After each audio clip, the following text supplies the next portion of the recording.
Hey guys, welcome back. And in this video, I actually got a lot of requests to do this, but a lot of people wanted to know about. There's a background that I used in one of my old videos. It was the one on how to record your iPod, iPhone, iPad screen with no jailbreak.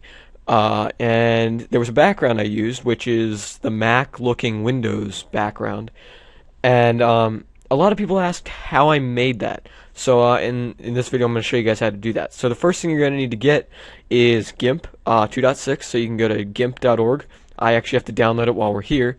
So you're going to press download, which is right here, and then just press download GIMP 2.6.11.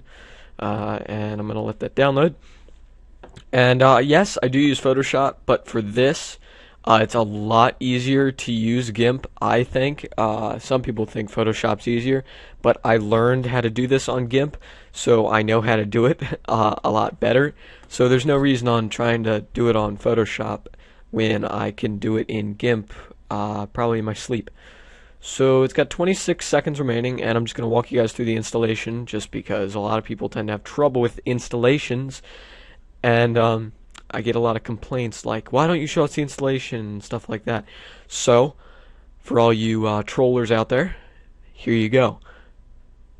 Stop getting pissed off. ... I'll finish that conversation later. Okay, it's opening up the exe file, and you just press run. Then you have to press yes. Press next, and close that. Press next again, and just press install now.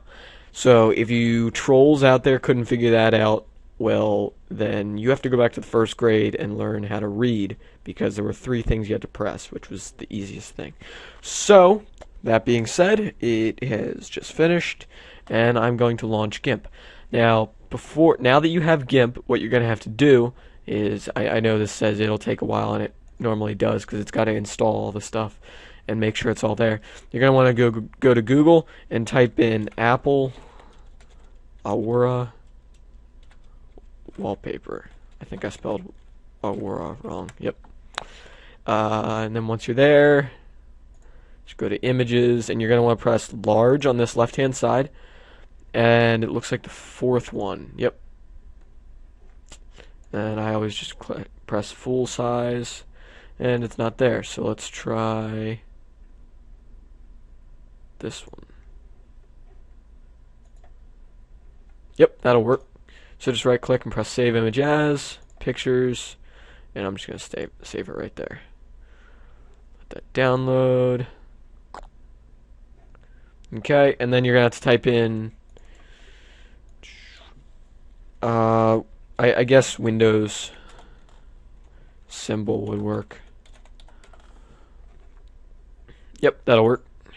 And go to your images, and you can choose any of these. I'm going to choose Windows 7 symbol, maybe. Yeah, this one looks good. Let's press. We're on large, right? Nope, we're not. Windows 7 logo. Yep, this one will work right here. Yeah, you can use a different one, but I think I'm just going to use this one. It's not really going to matter. I'm going to make sure. Ooh, that's pretty bad pixelated. Let's see. I know there's a good one in here because I used it to make the previous one. So this one's looking better. They never look good until you... nope. Sorry guys, can't seem to find a good logo. Oh yes, Windows 8 Windows 8 is coming out fairly soon, so definitely keep your eye out for that. That's going to be really, really, really cool when that comes out. I'm dying for that. I heard some rumors about that, but I'll talk about that in a different video. That tends to get a little iffy, I guess would be the word. That one looks cool. That one might be cool to... I'll have to make another video in which I choose a different way to make it, because there's a lot of cool different ways you can do it here, like with all these different Windows logos. I can't seem to find a... Okay, I'm going to use this one, which is the default Windows... Son of a... You kidding me? Why do you do this to me? I hate... Okay, there we go. Okay, I'll just save that. I'm not worrying about names. Okay, now you can close that, and you're just going to go back into GIMP. I don't like that full size.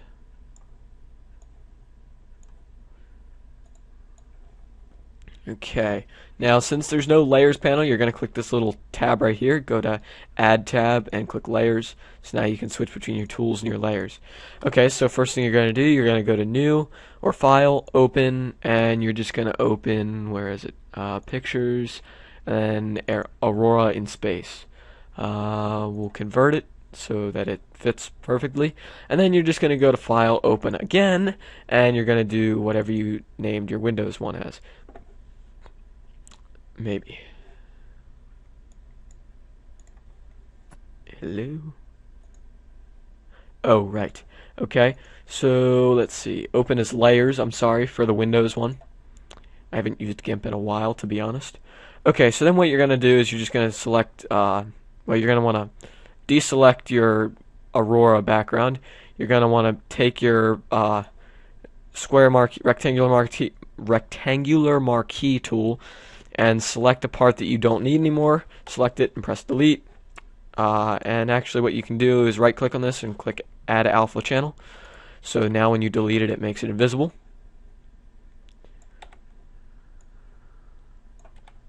Now you can do this with Photoshop. I just know GIMP is free, so a lot of people like the freeness of it. I'm not sure if freeness is a word, but yeah, moving on.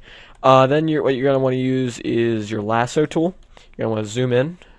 You can press Control D, not Control D. I don't know what it is now. Shift Control A to deselect, and then you're going to want to zoom in, just so you can do this. And just make it a little bit of a nicer cut, just because the way the rectangular marquee tool does it. But before you press delete, you're going to want to press select, invert, and then delete, so it deletes everything outside of it, not inside of it. And you can go Control Shift A, which will deselect. Okay, so now that you have that, that should be fine. We'll find out though. And then you can do select or view, I'm sorry, view, and then okay, you can't. So hold down Control and you can zoom out to, or use your scroll down to do that. I'm going to right click on this and press layer to image size, just so it's the same as this. Now what you're going to want to do, make sure you have your Windows layer selected, and you're going to press overlay. Now you'll know that won't fit right, so you can try all the different ones. I'm just going to scroll through them and see if I see one that looks nice. I don't think there is going to be one, so I will have to show you guys how I did it. I just wanted to see how this would work. Yeah, so that is not going to work, just to prove to you guys that it won't work. So then, now what you're going to want to do, you're going to want to hold Control and zoom back in, like so. You're going to want to select your paintbrush tool. Then you're going to want to go to your tools. You're going to want to select the biggest fuzzy brush, and that should be about good. You don't want to do that though, so you want to go back to your layers. You want to right click on it and press add layer mask. There it is. And just press OK right when it pops up. Make sure you have that selected, and now when you erase, it will erase your or when you color with the black, it will actually erase. So I might cut this part out, and I will be back in a moment once I get this all done. Okay guys, welcome back. You'll notice that it's not perfect. It doesn't have to be perfect, because when you lay it into the picture, you won't notice it if it's not perfect. So you can now select back on your picture once you have it cut out, like mine is, and you can select your move tool. You can move it around. You can do whatever you want with it. And if you would like, you can make it larger, but I'm going to leave it the way it is. So now what you can do, you can go in and just press overlay. You'll see it still doesn't look right. So what you're going to do, you're going to leave it on normal for now. You're going to want to drain out the opacity a little bit, and you'll see it's looking more and more like it's laid into the picture, like it's actually supposed to be there. Now if you want, you can go back to overlay, and you'll see that it actually laid it perfectly into the picture, so it's faded in there. So if you would like to make it, no. You can go ahead and make it larger. Why is it doing that? I did not tell you to select that. Okay. Oh, right, I have it selected, so it'll select what, or it moves whatever I click on. There we go. So there. Okay. If you want, you can make it larger. I'm going to figure out if there's a way. Yeah, you can go to Image, Scale Image, and you can change the width. Make sure that's check chain, and scroll that up. Should make it bigger.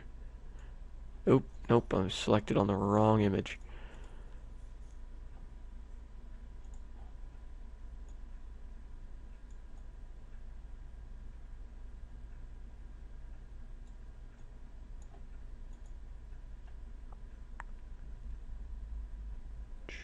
And there you go. You'll see it's a lot larger now, which will probably make it look a little bit nicer.